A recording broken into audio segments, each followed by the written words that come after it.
iya. Kan nggak mungkin. Logikanya gitu.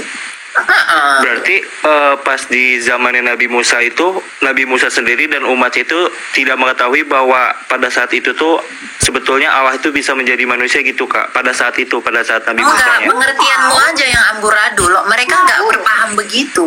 Tahu, orang Allah itu sudah datang kepada Abraham ya di dalam Kejadian 18. Itu dalam rupa manusia. Yang menuliskan kisah Abraham itu Musa. Jadi apakah Musa tidak tahu Allah itu datang dalam teofani atau dalam penampakan manusia? Ya tahu. Cuma kalau yang masalah Abraham itu kan saya pernah dengar dari Rabi Yahudi, Robi Tabia Singer, katanya itu yang datang itu 3 malaikat Kak. Malah Elohim ya itu Rafael, Gabriel dan Mikael. Mana dalilnya? Yang 3 Mana yang dalilnya? ada di itu kayak yang 3 utusan. Saya kan nggak percaya. Mereka aja nyontek kitab orang Kristen kok. Iya, mereka ngambil kitab kami kan? Mereka itu nyontek kitab kami di abad 10. Kitab Oh kami iya, Yahudi Rabbinik itu berarti. Iya, Yahudi Rabbinik itu adiknya Islam. Karena mereka baru ada di abad 10. 10. Kalian abad ke-7. Tidak lagi. Kami Kalian abad pertama. kedua kalinya. Jangan percaya sama Rabi Yahudi. Betul. Jangan percaya. Oke, itu aja sih kayak mau ditanya. Makasih ya. Ya. Jadi mereka tuh menyantai-santai juga gitu loh. Yang originalnya cuma Kristen. Karena di abad kami yang membuka abad gitu loh. Yesus yang 11-12 ya itu 11-12. Yes ya Pak. gitu loh. Apa Mike? Kamu mau ngomong apa tadi Mike? Michael. Michael. Jangan ikut Rabbinik itu sekte baru, bukan Yahudi purba sebenarnya. Itu kan dari Rabi Akiva, Rabbinik itu. Iya, betul. Apa dibawa Rabbinik ke Kristen. Jauh Itu lah. kan yang dia kalau ngasih kurban muter-muter ayam kan. Kapan lah Musa ngajarin kayak gitu. Terus sejak kapan juga Daud sama Abraham itu ngetok-ngetokkan kepala gitu ke tembok rata. Memang ada gila-gila ya. Orang stres. Apa emang gak jelas. Jadi jangan bilang orang Kristen contek orang Yahudi ya. Kitab kami sudah ada, baru Yahudi Rabbinik baru lahir. Ya, cuma beda berapa ratus tahun lah kalian, 200 tahun.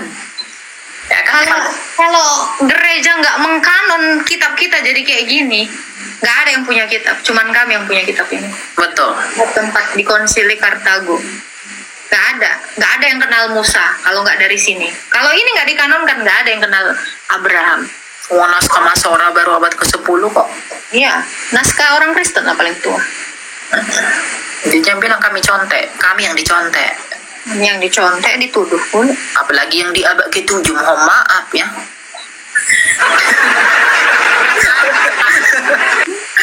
Aku nggak menyebut ya. Tanya abadnya. Abad ke-8. Hilang deh. Baru aku bilang kalsium. Halo.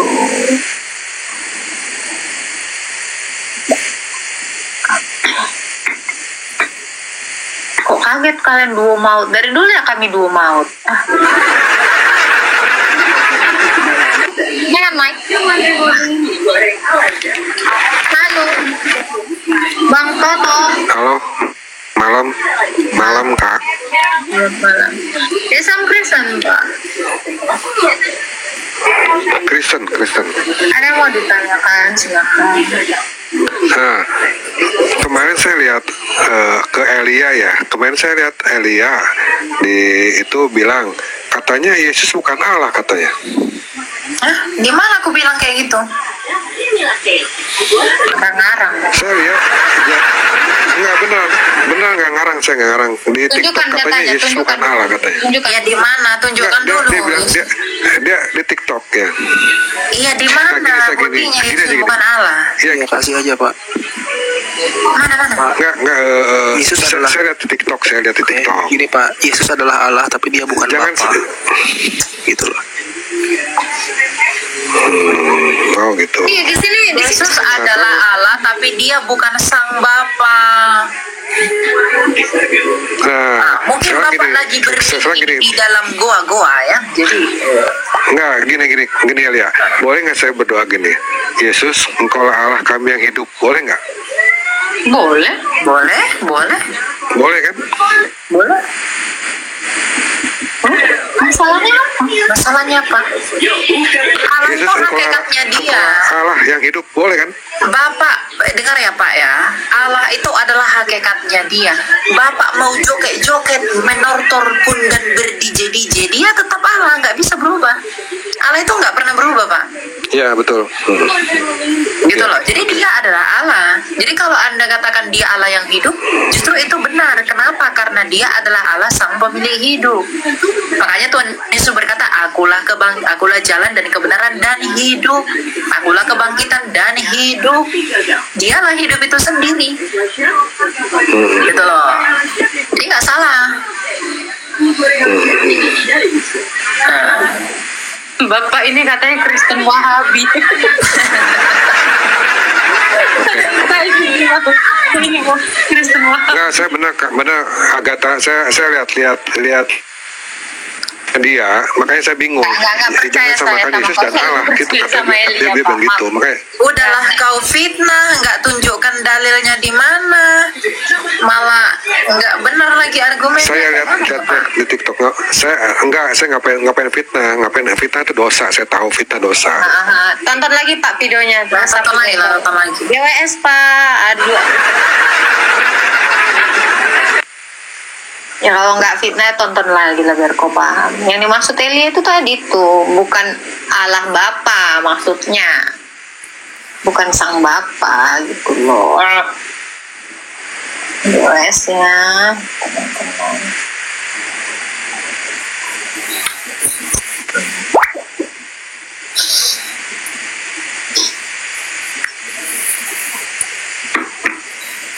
Michael, kau itu kejeda terus loh Michael. Dek. Boy Michael. Gue denger kok. Halo Ordinary. Selamat malam. Mau tanya apa Malam. Pak? Ordinary mau tanya apa? Bukan mau tanya. Kebetulan udah saya kan udah ngikutin apa kalian ini, diskusi kalian ini. Saya sebagai Kristen gini bingung. Kenapa Untungnya kalian? Apa untungnya kalian mendebat-debat agama ini? Oh, nggak ada aku debat di sini Pak. Kami di sini memberitakan firman Tuhan. Apalah untungnya? Untungnya banyak orang yang diselamatkan. Banyak orang yang melihat kebenaran. Dan jadi guru BP kau di sini. SD. Lalu untungmu apa naik ke atas ini? Apa untungmu? Gini ya, orang Kristen itu diperintahkan untuk berbuah loh. Kita itu jangan menyimpan talenta itu untuk diri kita sendiri, kita juga harus membaginya kepada yang lain gitu. Kita itu harus menghasilkan buah dari talenta yang sudah kita punya. Gitu loh. Orang Kristen kalau udah percaya kepada Yesus terus kau diam aja, selesai kau. Nggak Kristen lah itu namanya. Nah, kau harus memberitakan Injil. Orang disuruh memberitakan Injil kau malah kau nikmati sendiri. Dihukum kau sama Tuhan Yesus. Kalau untungnya banyak orang yang selamat lah. Gimana sih Anda ini? Anda tidak tahu ya. Karena belajar Alkitab sih kau. Konek ya. Lanjutlah dulu ya, aku sambil buat tugas ya.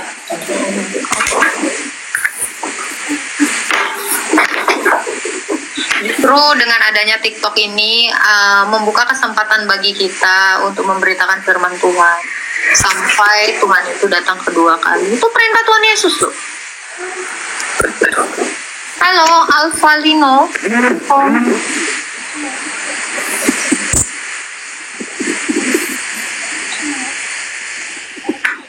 Ada yang ngejawab nih. Untungnya bumi masih berputar.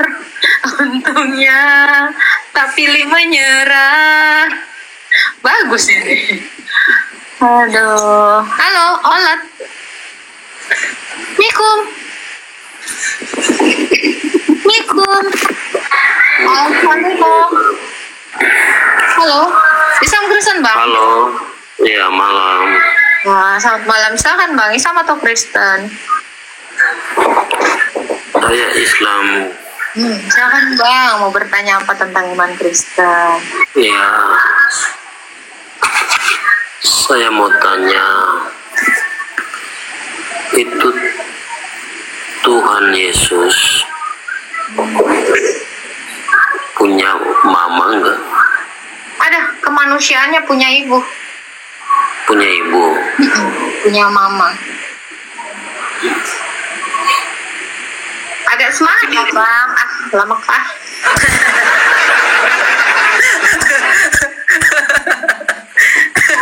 Kenapa, Bang? Jangan lemas-lemas ya. Jangan seperti yang kena makanan kedaluarsa. Iya. Ya. Kita harus semangat Pak ya. Lanjut Pak. Kayak aku kemarin kali sampai mencret. Silakan, Bang. Mau nanya apa lagi, Bang? Halo. Astaga Tuhan. Ada apa lagi, Bang, yang mau ditanya, Bang?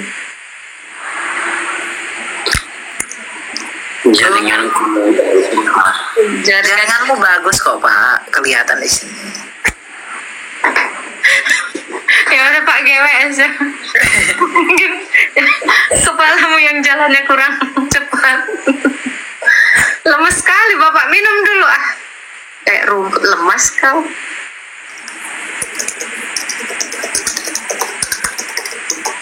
Biasa aja dong keyboardnya. Iya. Sok profesional. Aduh. Aku kan pengusaha 5 triliun. Kemarin ada yang mau ngasih aku 10 M. Jadi Karena aku itu yang ngasih. enggak ada kemarin tanya kan. Di mana dalilnya babi halal? Aku kasih dalilnya babi halal, enggak ada 10 M-nya. Halo, Ces. Halo Kak, Halo, Islam Kristen.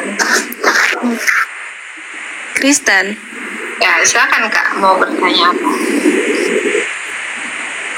Mau tanya yang tulis kitab Matius sampai Yohanes itu siapa ya Kak? Ya masing-masing nama penulis itu, nama Injil itu. Iya. Matius ya Matius, Lukas ya Lukas, Markus ya Markus, Yohanes ya Yohanes.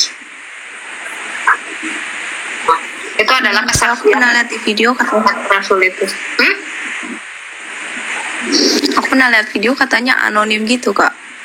Mana Yang ada. tulis. Itu ada namanya Tapi kok.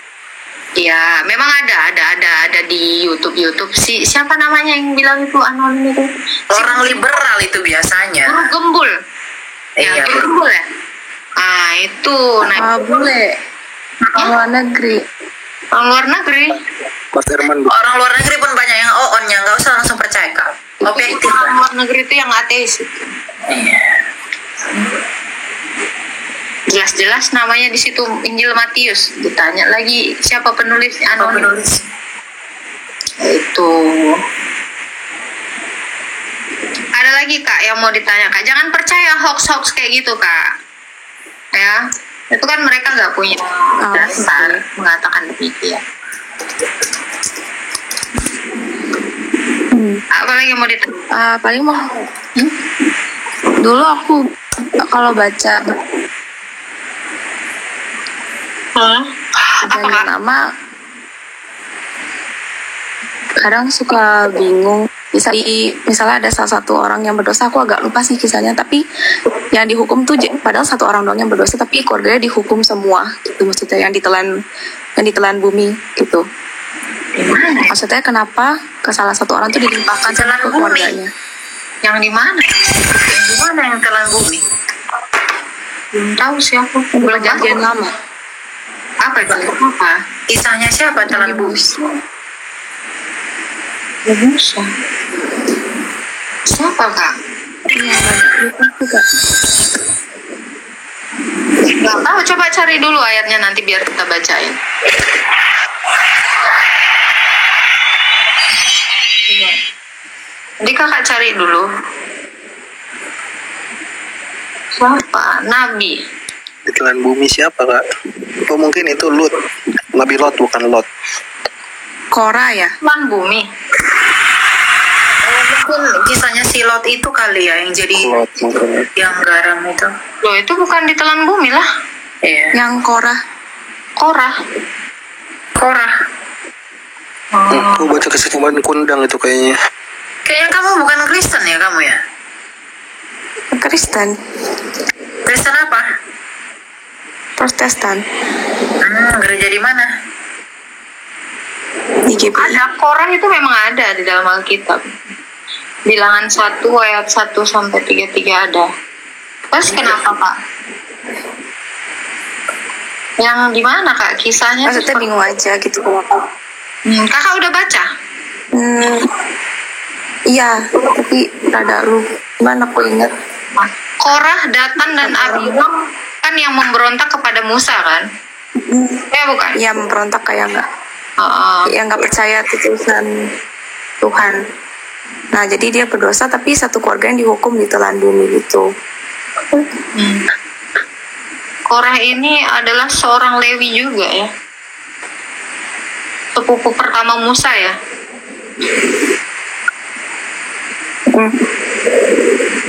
Oh iya, Korah ini mati bersama ayahnya kan, karena mereka ini ya. Nggak semua sih. Coba aku baca dulu ya di bilangan. Oh, udah itu bilangan 16 itu. Ya. Terus Kak, kenapa Kak mau bertanya apa di situ? Kakak udah lihat kejadiannya? Udah baca? Iya, pernah baca waktu itu. Terus jadi timbul apa yang pertanyaan. Kakak tahu? Kenapa mereka Satu, maksudnya kayak bingung kenapa satu kesalahan orang tapi satu keluarga dan sisi rumahnya semua yang dihukum gitu maksudnya. Dia memberontak kan? Memberontak melawan musuh. Iya. Beserta 250 orang pemimpin umat itu, yaitu orang yang dipilih oleh rapat. Maka mereka berkumpul mengerumuni Musa dan Harun serta berkata, sekarang cukuplah genap umat itu dan orang kudus, dan Tuhan ada di tengah-tengah mereka. Ketika Musa mendengar hal itu, sujudlah ia, dan ia berkata kepada Korah dan semuanya, besok pagi Tuhan akan memberitahukan siapa kepunyaannya dan siapa yang kudus, dan dia akan memperbolehkan orang itu mendekat kepadanya. Perbuatlah begini, ambillah perbendaharaan hai Korah dan kamu segenap kumpulanmu, bubuhkanlah api di dalamnya dan taruhlah ukupan di atasnya di hadapan Tuhan. Cukuplah itu hai orang Lewi. Lalu berkatalah Musa kepada Korah, cobalah dengar hai orang-orang Lewi, belum cukupkah bagimu bahwa kamu dipisahkan oleh Allah Israel dari umat Israel dan diperbolehkan mendekat kepadanya, supaya kamu melakukan pekerjaan kemah suci Tuhan dan bertugas bagi umat untuk melayani mereka, dan bahwa engkau diperbolehkan mendekat bersama-sama dengan semua saudaramu Bani Lewi, dan sekarang mau pula kamu menuntut pangkat imam lagi. Oh ya, mereka ini memberontak Kak, makanya dibunuh. Sebab engkau itu ini dengan segenap kumpulanmu kamu bersepakat melawan Tuhan, karena siapakah Harun sehingga kamu bersungut-sungut kepadanya? Adapun Musa telah menyuruh orang untuk memanggil Datan dan Abiram anak Eliab. Tapi jawab mereka, kami tidak mau datang, belum cukupkah bahwa engkau memimpin kami keluar dari suatu negeri yang berlimpah-limpah dan madunya untuk membiarkan kami mati di padang gurun, sehingga masih juga engkau menjadikan diri Tuhan atas kami. Sungguh engkau tidak membawa kami. Lalu sangat marahlah Musa dan berkata, janganlah memperhatikan Musa. Si Korah itu dia yang ternyata memimpin pemberontakan melawan Musa Ya. di dalam bilangan 16 ayat 1 sampai 3. Makanya dia matinya itu ditelan bumi yang terbelah. Jadi dia memimpin pemberontakan dan orang-orang yang memberontak sama dia juga ikut. Jadi bukan hanya dia seorang diri, yang lain juga ikut bersalah. Gitu. Untuk istrinya dan para anak-anaknya kenapa juga kena ya, Kak? Kan ikut memberontak. Maksudnya kenapa? Oh, istrinya juga ikut ya, Kak? Mereka semua memberontak. Baca Bilangan 16 ayat 1 dan 3. Lalu nanti kematiannya di ayat 32 sampai 33. Karena dia yang memimpin pemberontakan itu. Itu kan ketika pemberontakan itu ketika dia bangsa Israel itu dari Gunung Sinai ke Kadesh. Sebelum ke Moab mereka. Gitu. Jadi memang mereka itu dibinasakan melalui bumi yang terbelah gitu. Ada juga di dalam Ulangan 11 ayat 6 dimention kembali, lalu di Mazmur 106 ayat 17 gitu ya. Itu poinnya di ayat 27, Kak. Kan mereka itu kan masing-masing mempersembahkan kurban seperti yang diperintahkan Tuhan kepada Musa dan kepada mereka. Nah, ternyata nih ya, berkatalah ia kepada umat itu, baiklah kamu menjauh dari kemah orang fasik ini, janganlah kamu kena kepada sesuatu pun kepunyaan mereka, supaya jangan mati, lenyap. Tetapi ini nih ya, ayat 27, maka pergilah mereka dari sekeliling kediaman Korah dan Abiram. Keluarlah datang Abiram lalu berdiri depan pintu kemah bersama-sama dengan istrinya dan para anaknya. Nah ini mereka tuh gara-gara kan udah bikin kayak mereka tuh masing-masing memberikan persembahan kepada Tuhan. Jadi yang tidak membubuhkan itu dia akan mati gitu. Yang tidak membubuhkan kurban itu. Nah keluar ini anak dan istrinya ya mati semuanya gitu. Tapi anak-anak Korah nggak mati loh. Ada 2 ya enggak? Di ayat 11 anak-anak Korah itu nggak mati. Bilangan 26 ayat 11. Tetapi anak-anak Korah tidak mati. Yang mati itu yang memberontak. Ingat ya, yang memberontak. Ayat 10, tetapi bumi membuka mulutnya dan menelan mereka bersama-sama dengan Korah.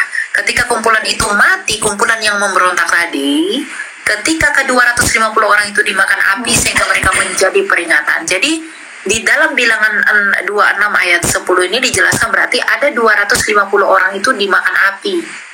Dan juga kumpulan-kumpulan pemberontak itu yang mati ditelan bumi. Tetapi ayat 11-nya, tetapi anak-anak Korah tidaklah mati. Jadi Tuhan itu menghukum mereka yang memberontak. Yang tidak memberontak enggak begitu. Gitu, ya.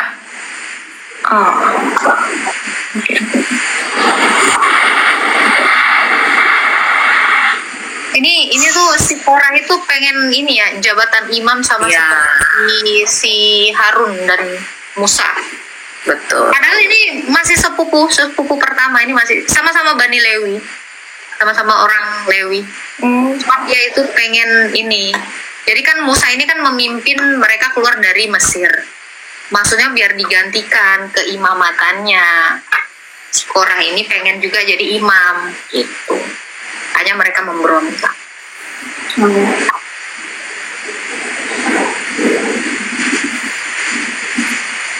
Ada lagi yang mau ditanya, Kak? Masih ada lagi, Kak. Apa yuk? Hubungannya tentang keadilan Tuhan sih. Aku soalnya banyak nonton YouTube.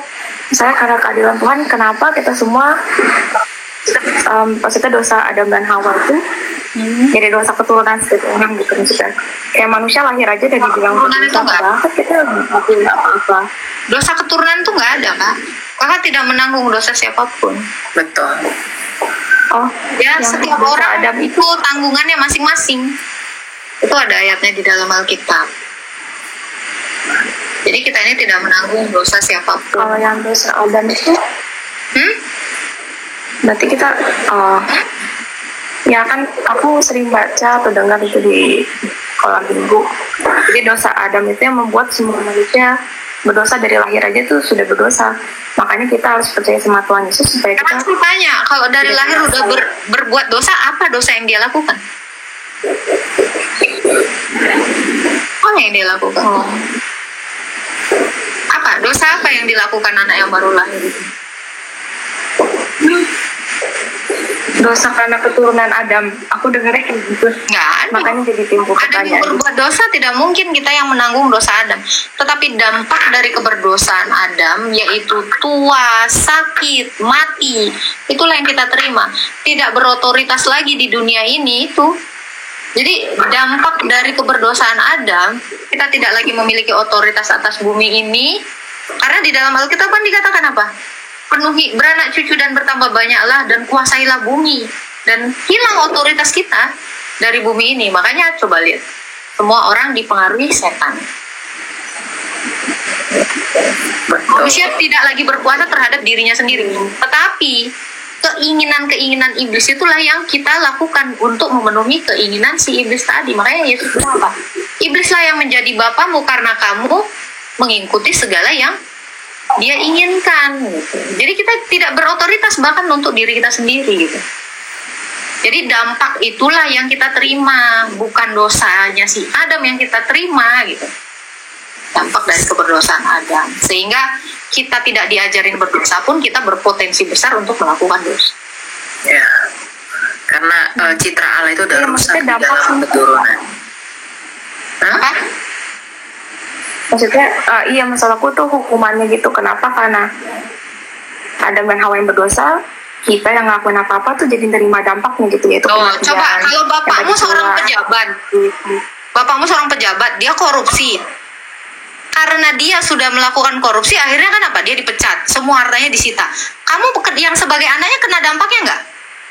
Kamu pasti kena dampaknya. Kamu dihina, dimaki, jadi miskin. Itu yang kamu terima. Tetapi yang menerima hukuman atas kesalahan bapakmu ya bapakmu. Kamu tidak menerima hukuman. Kamu cuma terkena imbas atau dampak. Itu. Kamu tidak menanggung dosa siapapun. Kamu yang menanggung dosamu sendiri. Nih ayatnya nih ada nih. Ya.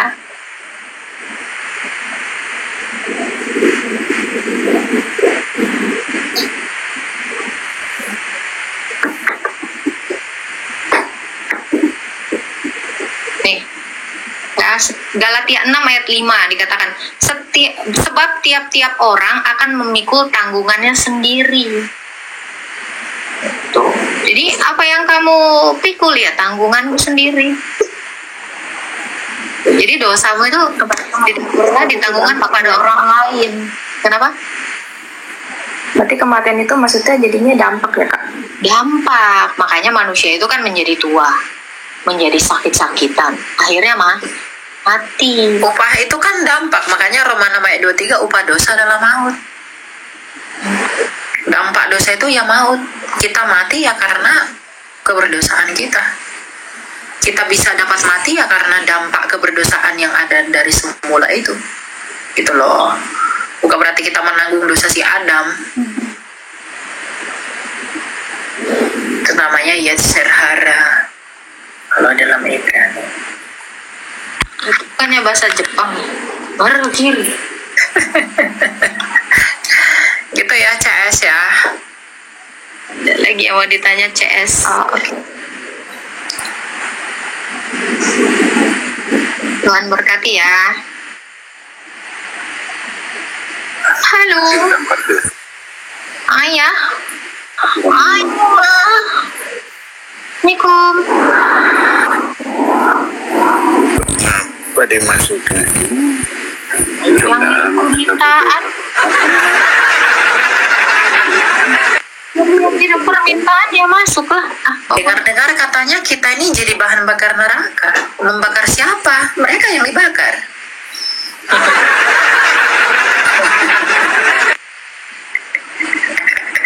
Ya kan?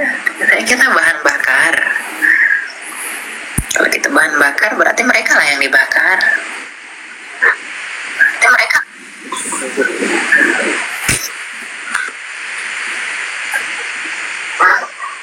Halo. Kak, Ya, halo. ketiga fans. Kamu Kristen bang? Jevan. Hah? Kamu Kristen. Ateis, Kak. Apa agama di KTP-mu? Agama di KTP ku Yesus Kristus, Allah Bapa di sorga. Mana ada? Ada agama Yesus. Karangan juga. Agamanya Kristen.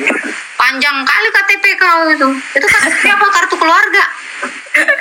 Maksudnya agamanya Kristen loh. Apa keadir? Tadi aku bilang ateis.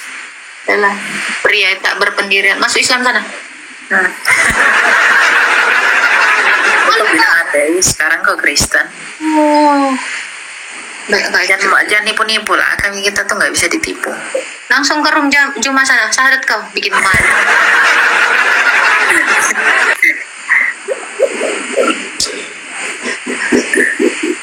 Mau alap aja kau. Biar ada bahan bakar.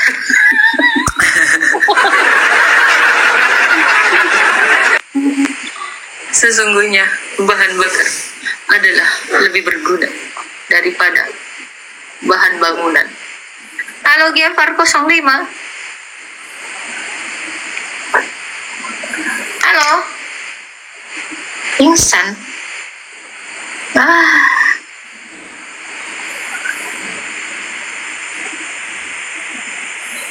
Oh. Ngantuk pula oh. Sama. Kantuk itu menurut penelitian nular loh. Iya, apa kayak kayak ini. Kayak apa? Nular ya namanya, bukan nular.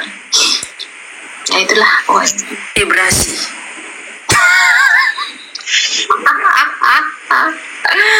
Halo Bang Jo. Halo, selamat malam. Nih Saya Joseph, Adi di sini. Joseph Albert Michael. Oh bukan, saya Yonatan. Tapi bukan Nabi Yonatan. Hah? Yohana. Yonatan. Oh Yonatan Nandar. Bukan. Saya kebetulan baru pertama kali. Iya, Yonatan Landar, Pak. Oh enggak ya, Pak ya. bukan. Ada yang mau ditanya? Salam kenal Mbak Agatha sama Mbak Elia ya. Saya bukan mbak-mbak. Kugotil nanti kamu. Maaf Mas. Salah kau. Ya, orang-orang yang panggil saya mbak itu saya putar Ya, wajahnya maaf, ke belakang. Maaf. Oh maaf. Begini ganteng aku kok bilang mbak-mbak. Kutuk kok nanti jadi monyet kayak orang Yahudi, mampus kok. Silakan Pak, mau tanya apa, Pak? Saya mau tanya sedikit tentang ini, tentang Saul. Itu di Samuel. Belum mau buka, belum mau bulan Ramadan, Pak. Ngapain kok sahur-sahur? Raja tentang ini, tentang Raja Saul. Jadi saya baca itu di 1 Samuel berapa ya? Di 1 Samuel 14 ayat 1 Samuel 16 ayat 14. Terus? Itu di situ kan ditulis, tetapi roh Tuhan telah mundur daripada Saul dan sekarang ia diganggu oleh roh jahat yang daripada Tuhan. Pertanyaan saya, roh jahat daripada Tuhan ini itu sama diartikan dengan iblis atau memang Tuhan punya roh jahat untuk memberikan apa ya? Maksudnya pelajaran kepada orang-orang Tuhan yang sudah mundur, dia diganggu roh jahat kok. Tuhan jadi roh jahat. kan di sini ditulisnya dia diganggu oleh roh jahat yang daripada Tuhan. Berarti memang Tuhan punya roh jahat. Coba di mana? Bukan gitu. Di 1 Samuel 16 ayat 14. Ini ya Pak, ya dengar ya Pak. Tetapi roh Tuhan telah mundur daripada Saul dan sekarang ia diganggu oleh roh jahat yang daripada Tuhan. Ya, ini bandingkan dengan 1 Samuel 19 ayat 9-nya. Dikatakan begini, tetapi roh jahat yang datang daripada Tuhan hingga pada Saul ketika ia duduk di rumahnya dengan tombak di tangannya dan Daud sedang main kecapi. Jadi ayat ini Pak, itu bukan berarti bahwa Tuhan itu mengutus roh jahat itu kepada si Saul, bukan. Tetapi pada kasusnya si Saul ini, ketika roh Tuhan mundur dari Saul karena Saul tidak mau taat sama Tuhan, Maka atas izin Tuhan, roh-roh jahat itu datang mengintimidasi Saul. Makanya dikatakan roh jahat yang daripada Tuhan. Jadi roh jahat yang daripada Tuhan itu terjadi, disebutkan roh jahat dari Tuhan. Itu karena Tuhan mengizinkan roh jahat itu mendekati Saul, karena Saul memilih untuk tidak taat kepada Allah. Itu maksudnya. Oh ya, oke. Mengerti saya. Jadi Tuhan izinkan, bukan Tuhan yang kirim paksa, tapi karena Saul nggak mau dengar Tuhan, maka Saul Tuhan bebaskan menurut keinginannya, maka roh jahat yang mau datang kepada Saul Tuhan izinkan. Gitu. Jadi bukan Tuhan yang kirim roh jahat. Ya, oke. Nah, ya karena saya juga agak sedikit jadi bingung. Ini maksudnya Tuhan punya roh jahat atau Tuhan apa ya? Itu. Bukan, jadi Allah itu menggunakan roh jahat itu untuk menjalankan rencananya untuk menghukum orang yang melawan kehendaknya. Ya. Oke. Jadi roh jahat itu memang di bawah kendali Tuhan. Ya. Sama satu lagi sih saya baru baca juga tentang itu loh, tentang ternyata zamannya Musa juga membuat itu ya, patung ular ya. Saya baca juga ya, itu di bentar ya, saya cari ya, di Dua Raja-Raja. Kenapa, Pak? Jadi di situ ditulis itu zamannya Hizkia, Mas Elia. Di sini itu zamannya Hizkia. Terus di Dua Raja-Raja 18 itu ayat 4 saya baca ya. Dialah yang menjauhkan bukit-bukit pengorbanan dan yang meremukkan tugu-tugu berhala dan yang menebang tiang-tiang tembaga ya. Ya, betul sekali. Itu Musa yang membangun. Nah, saya juga baru tahu, ternyata Musa membangun ular tembaga itu. Aku kena Ben loh. Ternyata Musa membangun ular tembaga itu. Yang main satu. Kena Ben loh. Oke.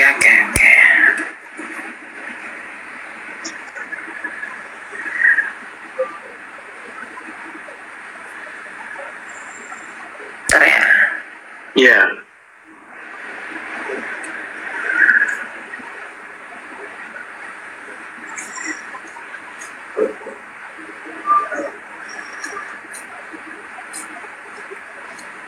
Apa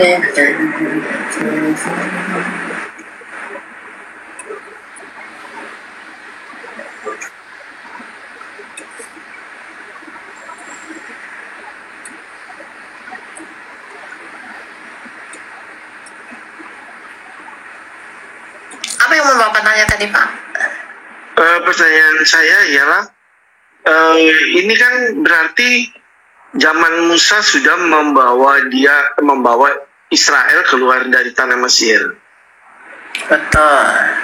Nah, patung ular ini berarti dibangun ketika dia sudah mengikut menjalankan apa yang Tuhan perintahkan. Berarti apakah di situ juga Musa sempat berpaling gitu loh? Selain dia memukul ular tembaga itu kan, Pak, ular tembaga itu kan tipologi Mesias, Pak. Jadi itu apa maksudnya?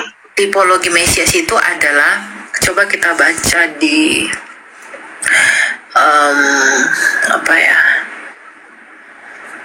di dalam Yohanes ya, sebentar ya, saya lihat ya.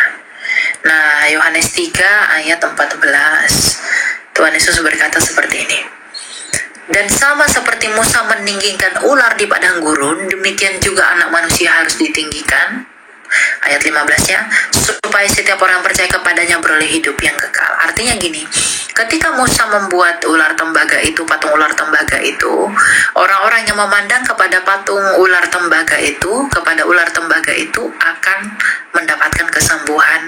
Nah, Tuhan Yesus pun di dalam kayu salib, dia adalah penggenapan dari penggambaran atau tipologi ular tembaga, di mana kalau orang memandang kepada Kristus, maka orang yang memandang kepada Kristus itu akan menjadi sembuh.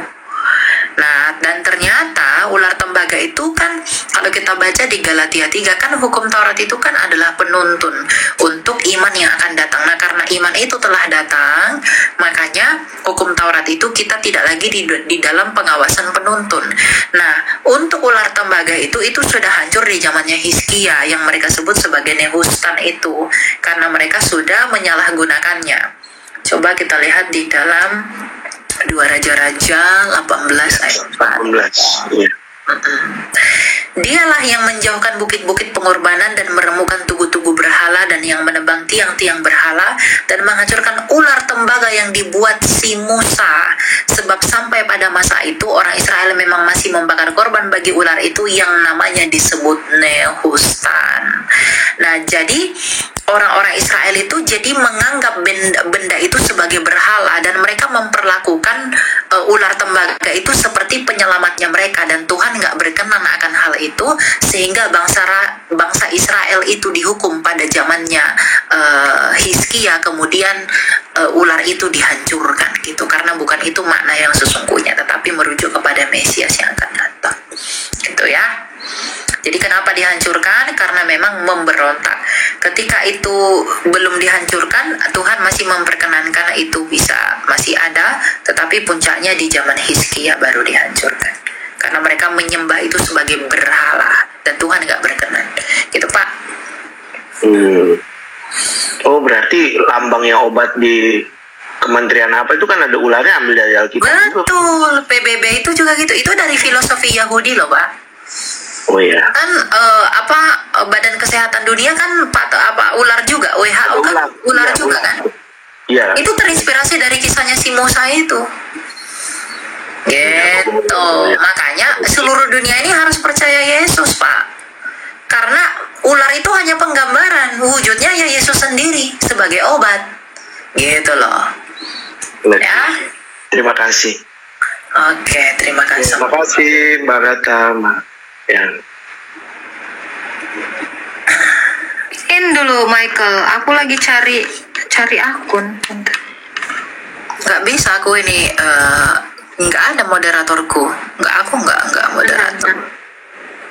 Ini.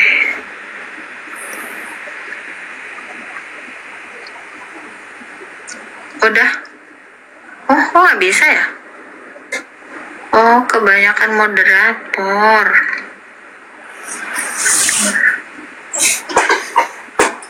Hasil aku jatahnya 1. Oh, bentar. Ya makanya WHO itu lambangnya ular, itu terinspirasi dari Musa. Gitu loh. Makanya si Musa itu, patungnya si Musa pun ada di pengadilan Amerika. Makanya dalam prinsip hukum itu, di dalam hukum satu saksi bukanlah saksi, itu asas hukum loh. Nah, makanya hukumnya si Musa, dui ganda saksi, 2 saksi, itu baru benar. Gitu. Itulah pengaruhnya kekristenan itu atas seluruh dunia, agar menjadi nyata bahwa gereja adalah berkat dari Kristus. Kok nggak bisa aku ini? Kenapa ya? Udah loh.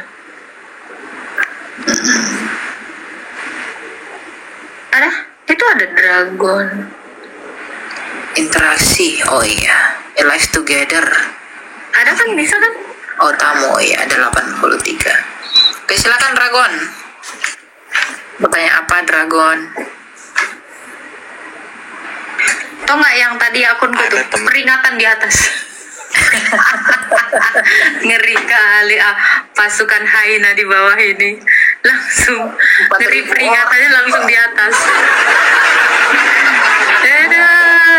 Bani report, Bani lapor, Bani Nora, kalian semua ini. Ya, emang tap ya, woi. Halo. Ya silakan Pak. Oke Kak, siap detail. Ini saya mau nanya Kak. Ada teman saya nanya seperti ini ke saya. Dia bilang begini, firman Tuhan atau Alkitab itu semuanya firman Tuhan bukan? Nah, saya kan ya kaget itu, ada teman saya Kristen, dia nanya seperti itu ke saya gitu. Nah, kalau menurut saya nanya, menurut kakak Aganta ini atau kakak Elia, gimana cara menjawabnya? Silakan tak, mau kau atau aku? Woi, Bentar, gue lagi cari ini akun. Lanjut lah. Oke, jadi apakah semua firman Tuhan, semua tulisan kitab itu firman Tuhan atau tidak? Pasti firman Tuhan. 2 Timotius 3 ayat 16, segala tulisan yang diilhamkan oleh Allah bermanfaat untuk mengajar. Jadi firman Tuhan yang dimaksudkan di sana dalam pengertian apa dulu? Dalam pengertian logos kah? Dalam pengertian dafar kah? Atau dalam pengertian grafe? Nah, grafe itu adalah tulisan yang diilhamkan oleh Allah. Ya, dalam imannya orang Kristen kita percaya bahwa rasul-rasul itu dalam menulis Alkitab itu atas ilham dari Roh Kudus.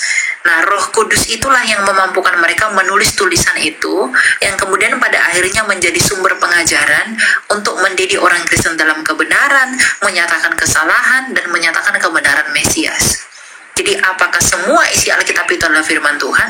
Pasti dari Tuhan, karena itu terinspirasi dari Roh Kudus melalui bapak-bapak gereja dan para rasul. Gitu. Karena Roh Kudus itu memakai manusia, Pak. Dia tidak bunyi-bunyi di udara seperti misalnya seperti burak atau apa gitu, bukan. Ya, dia menggunakan manusia, dan dalam hal ini adalah dia mengutus rasul-rasulnya, yang kemudian rasul-rasul meneruskan kepada bapak-bapak apostolik, dan kemudian bapak-bapak apostolik meneruskan kepada bapak-bapak gereja. Gitu. Tetapi firman dalam pengertian logos yang sesungguhnya itu hanyalah Yesus Kristus saja. Gitu, ya. Iya, ngerti. Ya. Makanya soalnya teman saya nanya begini kan, kalau emang itu semua Alkitab firman Tuhan, berarti waktu Yesus suruh kita berperang waktu di bangsa Babel ini, berarti Yesus ini dong katanya. Makanya sekarang saya udah paham maksudnya, ngerti ya. Ya. Ada satu lagi kayak mau saya tanya. Silakan, tanya apa? Nah, ya ini tentang, nah kan saya punya temen, ya ini ya saya bertanya untuk kayak yang manakah yang benar gitu kan. Saya punya teman, ada teman saya, dia gereja di yang maksudnya boleh sebut aneh nggak sih sebut orang atau sebut merek atau tidak usah? Nggak usah. Oh tidak, ini aja sebut ini gerejanya ya, gereja ini yang ya inilah stong itulah yang itulah pokoknya. Nah dia kan gereja di situ. Nah dia bilang ke saya kan Kristen juga nih. Dia bilang begini ke saya, lu mendingan masuk gereja gua aja katanya, karena kalau di pemahaman gereja gua ya gereja lu itu kayak maksudnya pakai kayak kan di gereja saya kan gerejanya di ini gereja Protestan yang maksudnya pakai alat musik drum, alat musik inilah. Kalau dia kan kagak, maksudnya dia pakai piano doang. Nah katanya kalau kayak gitu, maksudnya gereja yang kayak gitu katanya nggak benar, kata teman saya. Tapi kalau menurut kakak gimana tuh? Benar atau enggaknya itu dilihat dari pengajarannya, Pak. Dia mengajarkan Yesus itu Tuhan Allah, dia mengajarkan Allah yang Tritunggal, Allah yang hidup itu atau tidak. Kalau menyeleweng dari itu pasti salah. Kalau hanya masalah alat musik, si Daud pakai kecapi, pakai apa segala macam gitu loh. Itu kan ekspresi kita menyembah Tuhan. Ngapain hal-hal begitu dihakimi? Tapi kalau pengajarannya salah, dia memberitakan Yesus yang lain, dia mewartakan Allah yang lain selain daripada Allah Tritunggal, yang nggak boleh. Gitu. Gitu ya, jadi berfokus pada pengajarannya, Pak. Matius 7 itu berbicara tentang hal pengajaran sesat. Bukan setiap orang yang berseru kepadaku Tuhan, Tuhan. Bukan tentang alat musik yang harus begini, yang harus begitu. Memang dalam hal tradisi itu boleh kita terima. Tapi secara umum kan kita nggak menghakimi orang hanya karena perbedaan alat musik yang dipakai, kemudian mengatakan itu nggak benar gitu loh. Itu kan ekspresi kita. Gitu ya.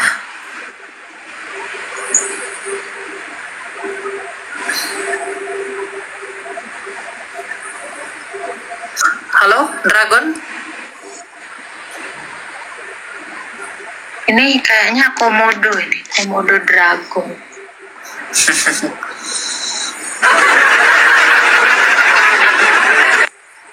Oke, kita naikkan yang lain. Udah mulai kedinginan aku. Udah musim gugur rupanya sih. Aku udah mulai masuk winter kan. Masih musim gugur lah. Winter tuh Desember. Ya tapi udah mulai dingin. Shalom Agatha, bro. Ya, shalom. Sedikit saya diskusi aja soal kalau kita, saya juga pernah baca buku di dalam filosofi itu bahwa aku yang ada dalam Ngaku itu kebenaran. Sorry. Nah, artinya bahwa kalau kita ke Alkitabiah bahwa aku yang paling benar di dalam hati kita itu adalah Roh Kudus. Pertanyaan saya, Bro Elia, posisi iblis itu atau nafsu yang ada di dalam tubuh kita itu beradanya di mana? Di gigi, Pak. Iblis lah bilang. Kok bisa?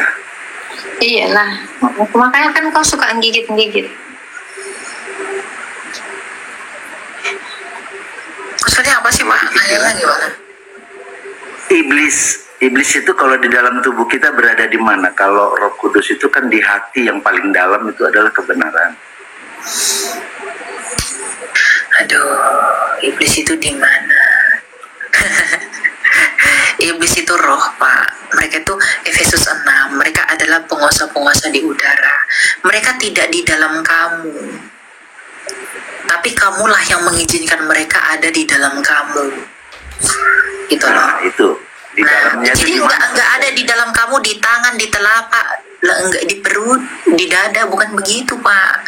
Hatimu kan Amsal 4 ayat 23 dikatakan, jagalah hatimu dengan segala kewaspadaan, karena dari situlah terpancar kehidupan. Kalau hatimu kau izinkan masuk setan, maka hidupmu pun seperti setan. Seperti bom gereja, membunuh orang Kristen, nah itu dari setan. Ya, tapi kalau hatimu kamu berikan, kamu buka untuk kehendak Allah, yaitu dari Roh Kudus, maka hidupmu pun akan terpancar menjadi terang. Jadi bukan masalah di hati, di tangan, di kaki, di mana, bukan itu. Karena kehidupanmu itu terpancar dari hatimu. Kalau hatimu sudah benar, pasti hidupmu pun, perbuatanmu pun pasti benar. Tapi kalau hatimu dipenuhi setan, kamu mengizinkan setan itu masuk, ya hidupmu pun pasti begitu. Gitu ya. Masuknya itu maksud saya itu apakah melalui hati atau pikiran, karena kan pada umumnya orang yang berpikir negatif lah yang selalu ada kesetanannya kan gitu. Betul, orang yang berpikir negatif lah orang yang setan itu akan masuk. Tapi kalau hatimu itu tidak mengizinkannya, ya itu nggak akan terjadi. Karena tindakanmu itu datang dari hatimu, nuranimu itulah yang menentukan itu, Pak. Kamu bisa berpikir, aku melakukan ini nggak ya? Tapi hatimu lah yang menentukan. Nuranimu lah yang menentukan kamu melakukan tindakan itu atau enggak. Jadi setan itu bermanifestasi itu bisa dari pendengaran, bisa dari mata, bisa dari pikiranmu, entah dari mana aja, itu bisa masuk gitu. Tergantung kamu mau mengizinkan atau tidak. Tadi itu kata Elia, contoh ya kan, contoh ya. Ada orang yang nggak kenal seseorang, tapi gara-gara orang lain sibuk ngomongin dia, akhirnya ikut-ikutan. Nah ini, itu kan jatuh ke dalam dosa akhirnya. Fitnah. Itu. Makanya jangan mendengarkan sesuatu yang memang kamu belum tahu kebenarannya. Itu loh. Paham nggak? Jadi gini, saya paham. Jadi gini, karena misalnya karena kan gini loh Pak, roh setan itu pasti roh pemecah gitu. Jadi apa yang tidak berasal dari Allah itu pasti berasal dari si jahat gitu. Jadi kalau kamu sudah tahu perintah Tuhan, 10 perintah Tuhan itu, ya kamu harus lakukan itu gitu. Jadi bagaimana caranya supaya iblis itu tidak mengintimidasi kamu? Ya banyak-banyak berdoa, banyak-banyak beribadah, jangan banyak dengerin gosip, jangan banyak dengerin omongan-omongan orang gitu. Itu kan bisa menimbulkan banyak sekali manifestasi gitu dari si setan gitu loh. Dan kamu boleh melatih jasmanimu dengan berpuasa. Silahkan. Gitu. Jangan makan daging. Puasa Daniel. Bisa. Lebih paling bagus itu vegetarian, Pak. Vegan. Ya, vegan atau vegetarian lah ya. Karena vegan itu lebih ekstrim sih sebenarnya. Ya, jadi biar vibrasinya itu halus gitu. Benar. Gitu. Ada satu lagi yang terakhir ini, Bro Elia, satu lagi ini. Ya Pak. Kita dulu waktu di sekolah, kita itu dikasih pelajaran teori Darwin adalah manusia kera. Evolusi. Salah itu. Evolusi. Nggak ada itu evolusi. Betul. Tapi itu masuk kalau dalam teori pelajaran Darwin dan di itu beberapa benar, negara. Pak, maka Allah akan beristirahat hari Jumat. Gak hari Sabat. Itu yang bermaksud. Karena gak ada lagi penciptaan manusia dari kera, dari hewan. Selesai kau. Pertanyaan saya Kau bersedia nggak dibilang nenek moyang kau monyet, kera? Kalau aku sih nggak mau. Kau aja sana nenek moyangmu kera. Aku sih nggak. Karena kita kan bicara Alkitab bahwa manusia diciptakan oleh Tuhan melalui tanah. Oke. Tapi pertanyaan saya waktu itu kan karena kita juga sempat menerima pelajaran teori Darwin. Kalau secara Alkitabiah itu adalah bertentangan. Begini Pak, itu kan teori. Saya potong ya. Itu kan teori, namanya teori. Kita belajar itu di sekolah bukan untuk memahami teori itu, tetapi untuk menguji teori itu. Kan teori. Teori Big Bang, teori Darwin, itu masih teori Pak. Beda dengan penyaliban Yesus, kebangkitan Yesus itu enggak teori, itu nyata. Gitu loh, ya. Itu cuman konsep. Iya, gitu loh, ya. Itu cuma pandangan. Kalau manusia memang dari monyet, kenapa 2000 tahun lalu nggak ada monyet dari 2000 tahun lalu sekarang? Kera Elia, bukan monyet, beda. Dari kera, gitu. Kenapa aku lama-lama nggak ada ekorku? Mengalami ini ya kan, evolusi ya kan. Gara-gara digigit temannya sikit-sikit jadi habis. Gitu loh, ya. Cuman ada teori salah satu teori gravitasi yang berlaku. Sekarang gini Pak, kalau teori Darwin kau terima manusia itu dari kera, berarti nanti akan muncul lagi teori babi. Bisa jadi kita dari babi semua. Karena kelakuannya udah kayak babi semua. Jadi teori anjing. Ya kalau diterima satu semua diterima nanti. Teori ikan. Nah dari ikan nih kita ini semua. Cemana? Itu kan cuman apa sih namanya? Konsep-konsep yang nggak pernah terbukti sampai detik ini. Betul. Itu nggak ada itu ya. Nggak, jadi sengaja aku naik hanya sebagai support, dan saya bangga sama Mbak Agatha dan Bro Elia. Duo Alkitab. Bangga sama Tuhan Pak, jangan sama kami Pak. Saya percaya sama Tuhan Yesus. Iya. Jangan bangga sama manusia, nggak boleh. Bangga sama Allah. Kenapa Bapak nggak pakai teori saripati tanah? Dari air maninya. Yang dari tulang sumsum. Iya ya. Tulang dada dan tulang sulbi. I don't believe it. Oke, thank you Agatha. Oke, Pak. Siap. Tuhan berkati kita semuanya. Shalom. Halo. Salam. Ini makanya disarankan cewek-cewek jangan pernah mau dibonceng laki. Begitu ketemu tulang sulbi dan tulang dada wanita, harus jadi anak. Memancar. Jadi memancar nanti cairan itu. Iya kan? Jadi apa nanti? Hujan manusia ya? Ya. Aduh, ntar dulu ya, aku mau minum, haus aku. Kedinginan soalnya aku di sini lagi musim jatuhnya para bulan ya.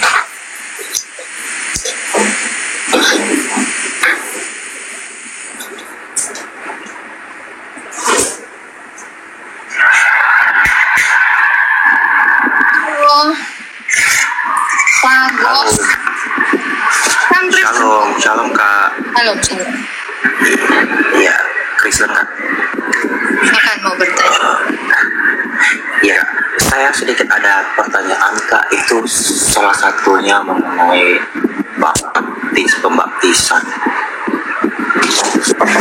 Yang saya tanya di situ dulu, sebelum saya masuk di pertanyaan saya mau cerita sebentar aja.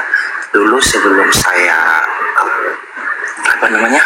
masuk di gereja yang alirannya karismatik, salah satunya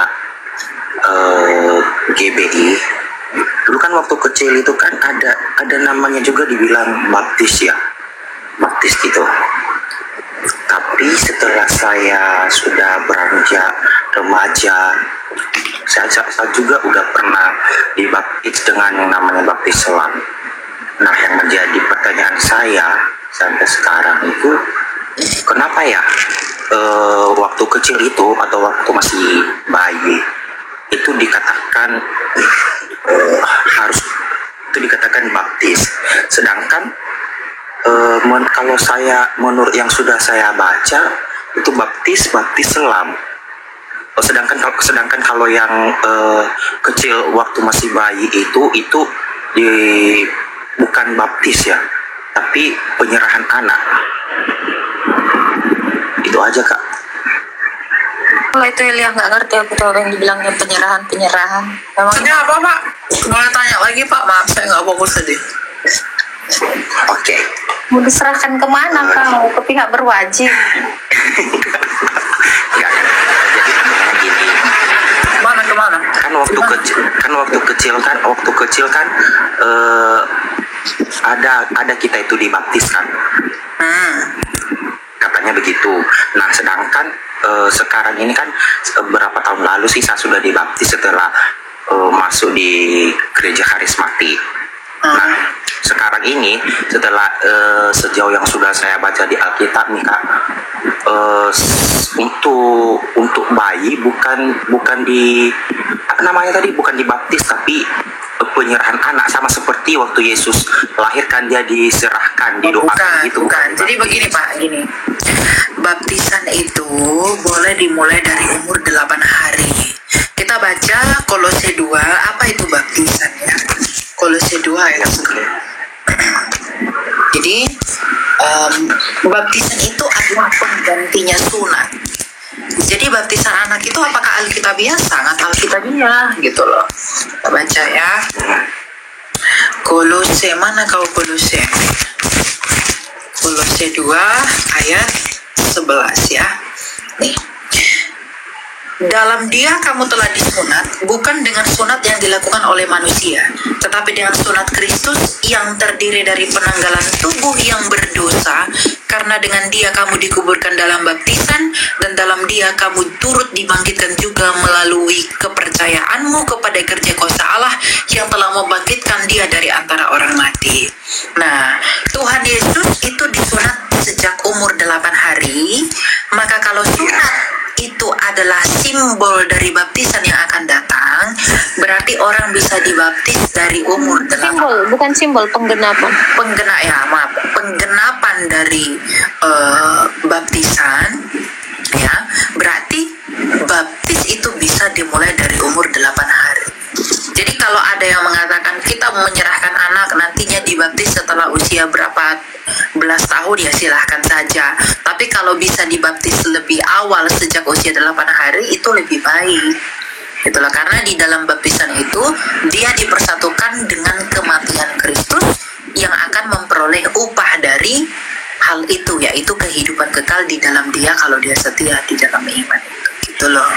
Jadi tadi nanggepin yang itu, yang ketika Yesus diserahkan ke bait Allah itu buat disunat. Kok kira diapain? Iya, dia kan disunat itu konteksnya. Makanya sunat adalah penggenapan, baptis adalah penggenapan sunat. Betul. Tuh, jadi buat teman-teman yang di bawah ini yang mengatakan, tapi kan anaknya belum tahu apa-apa, iman orang tuanya. Iya. Tuh, nah, iman orang tuanya itu yang menyelamatkan. Tuh, yang percaya kepada Yesus. Bunda Maria juga, kenapa Bunda Maria menyunatkan Yesus, membawa Yesus ke bait Allah? Ya karena Bunda Maria itu bertindak sebagai seorang ibu yang adalah orang Yahudi. Betul. Justru ya ketika Musa itu lalai menyunatkan anaknya, Tuhan itu marah besar. Iya. Maka kalau orang tua ya. itu lalai membaptiskan anaknya, itu dia Tuhan juga bisa marah. Mati, harus mati. Harus mati. Berarti pas